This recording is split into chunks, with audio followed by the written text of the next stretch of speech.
तरी यांची परिस्थिती कशी आपल्या पेशंटची उपलब्ध?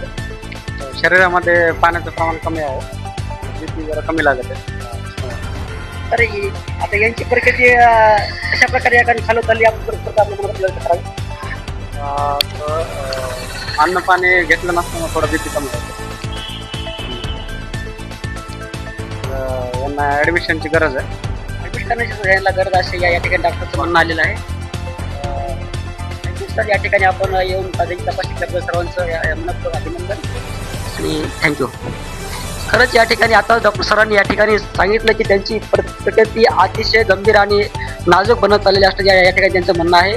डॉक्टर सरांनी या ठिकाणी सांगितलं की त्यांना या ठिकाणी कधी बी आणि केव्हाही त्यांना हॉस्पिटलमध्ये त्याला ॲडमिट करण्याची गरज या ठिकाणी भासत असलं की त्यांच्या देशात त्यांनी सांगून दिलेलं आहे. खरंच या ठिकाणी जे प्रशासन या ठिकाणी आहे, पंचायत समिती परियोजना या ठिकाणचं या ठिकाणी त्यांच्या आंदोलनाकर्त्याकडे आताही कोणीही फिरकलं नसल्याच्या या ठिकाणी त्यांच्या म्हणण्यातून जाणून आलेलं आहे.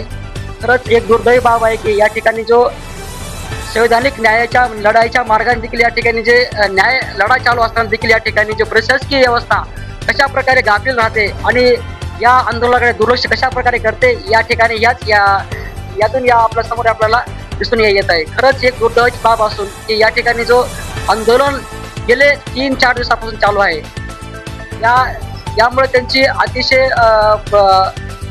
उष्ण वातावरणामध्ये त्यांचं आंदोलन सुरू असल्यामुळे त्यांच्या शरीरामध्ये अन्नाचा कण नसल्यामुळे त्या ठिकाणी त्यांचं जी प्रकृती बीपी एकदम कमी होत 110 झालेलं आहे असं आता डॉक्टर या ठिकाणी सांगितलं आणि त्यांना कधी पण त्यांना ॲडमिट होण्याची गरज असल्याचे या ठिकाणी त्यांनी सांगितलेलं आहे. अनुजा महाराष्ट्र न्यूज परळी.